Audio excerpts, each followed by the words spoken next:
Okay, so good morning to one and all the final year students.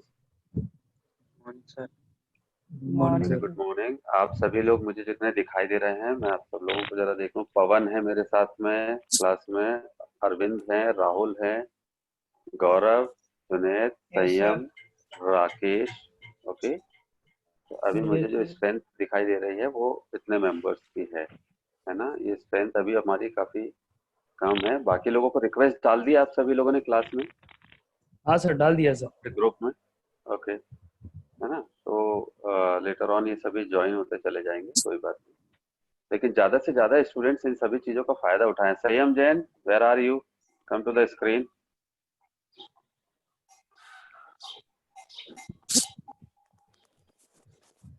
Yes sir. Class से regular क्यों हो रही है बेटा?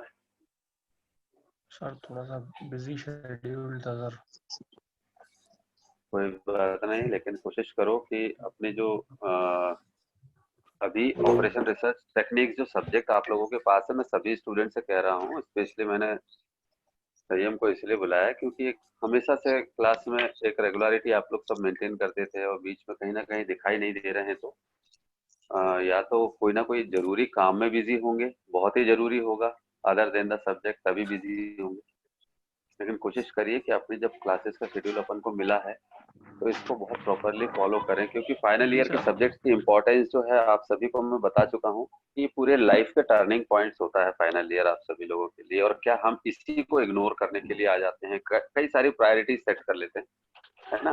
तो कोशिश ये करो कि प्रायोरिटीज विल बी देयर, उनका इम्पोर्टेंस है अपने लाइफ में, उसे करिए। लेकिन अपना जो सब्जेक्टिव मैटर होता है, खास करके इंजीनियरिंग में, तो इंजीनियरिंग स्टूडेंट्स के लिए ये मेरे तरफ से एक मैसेज भी है, जो कि आप लोगों को एक्सपीरियंस में अभी आज समझ में भले ही ना आए, लेकिन आने वाले 2 साल 4 साल बाद जब आप किसी तरह के कोई अप एंड डाउन फेस करेंगे, राइट, तो उस टाइम ड्यूरेशन पर आपको रियलाइजेशन होगा कि यस, हमारे मेंटोर ने, हमारे टीचर ने, हमारे प्रोसेस ने कोई ऐसी बात हमें कही थी कि फाइनल ईयर के सब्जेक्ट सारे के सारे जो होते हैं वो हमारे रियलिटी बेस्ड, जो लाइफ में हमें स्टेप्स लेने होते हैं या जिन पर्टिकुलर स्ट्रेटेजीज, जिस पर्टिकुलर डिसीजन को लेने के लिए जो रिस्क टेकिंग कैपेसिटीज होती हैं, उनसे जुड़े हुए सारे सब्जेक्ट्स हर क्यूरिकुलम के अंदर में सिर्फ फाइनल ईयर में आते हैं।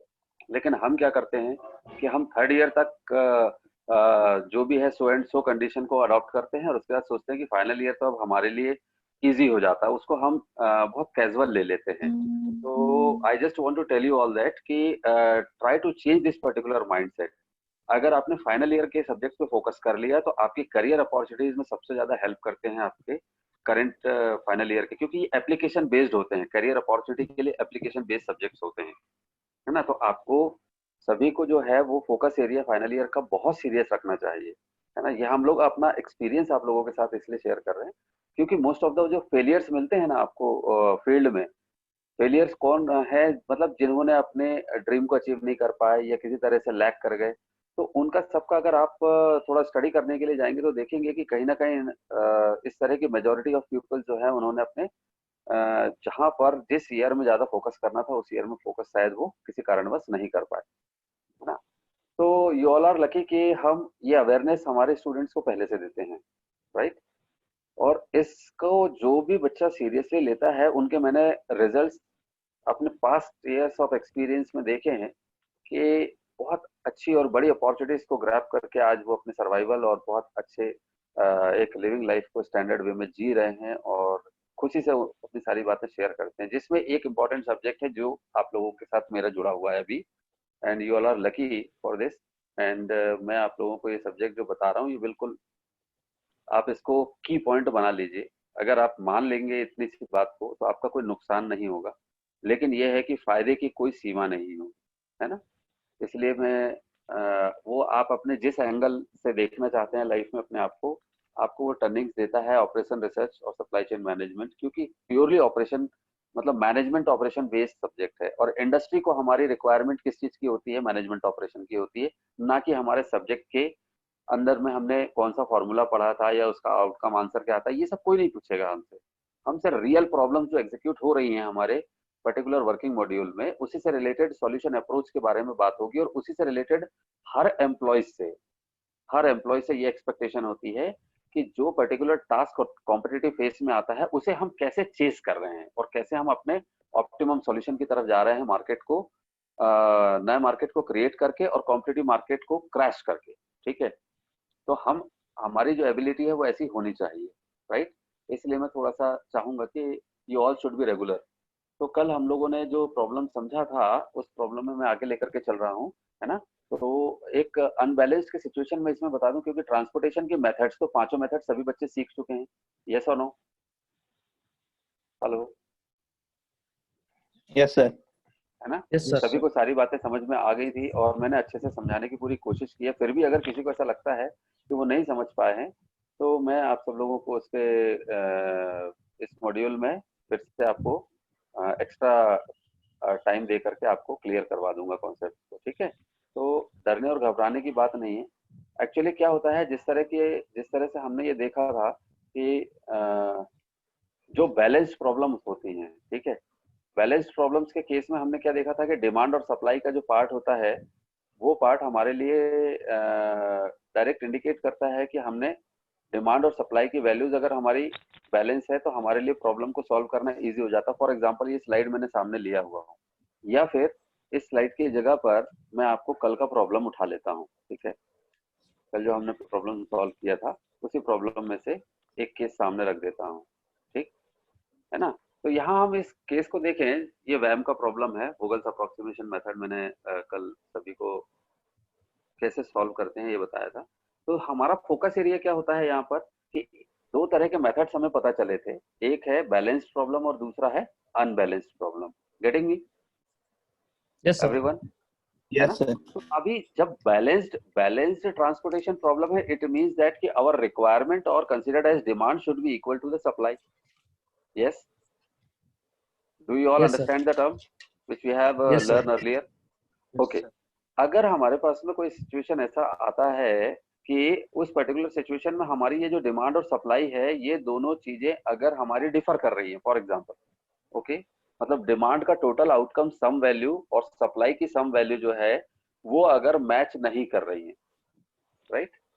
जैसे सपोज दैट ये सामने गिवन स्लाइड है आपके सामने, जो इसमें हमारे पास में सप्लाई का टोटल आउटकम कितना है, 10 + 1 + 6 मीन्स 17, राइट, ओके। और डिमांड की वैल्यू हमारे पास में कितने लिखी हुई है, 7 + 5 12, 12 + 5 3 15, 15 + 2 17। 17. ओके, यहाँ तक सभी को क्लियर? जी सर। Yes sir. है ना।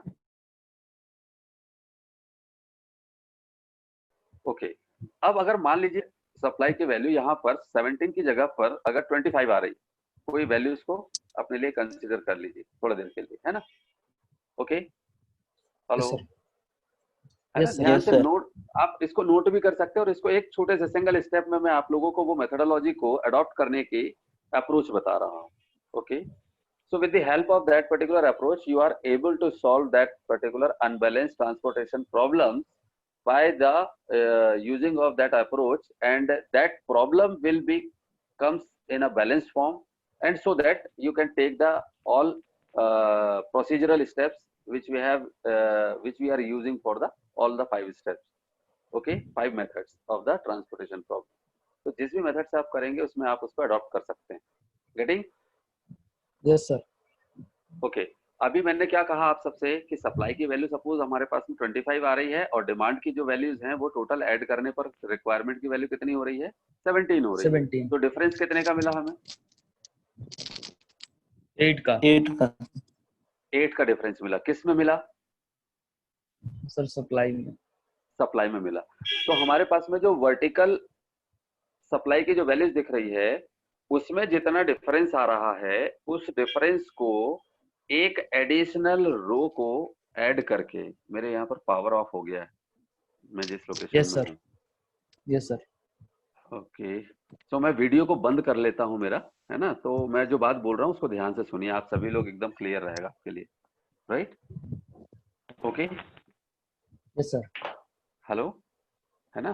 तो मैं मेरे वर्ड्स पर ध्यान दीजिएगा, फिर पावर अगर आ जाता है तो कोई प्रॉब्लम नहीं, लेकिन मैंने अपना सिर्फ वीडियो बंद किया है, मेरा ऑडियो ऑन है। चलो आ गए, पावर आ गया है। तो ध्यान दीजिएगा, है ना, सप्लाई की वैल्यू में हमारे पास में डिफरेंस आ रहा है 8 का, राइट। उस 8 के डिफरेंस को हमें लिखने के लिए क्या करना होगा, जो प्लांट 1 2 3 लिखे हुए हैं दिखाई दे रहे हैं सबको स्क्रीन में, यस सर। उसमें हमें एक 4th नंबर की रो ऐड करना होगा। क्या करना होगा? 4th नंबर की एक रो ऐड करना होगा, कॉलम नहीं, रो ऐड करना होगा।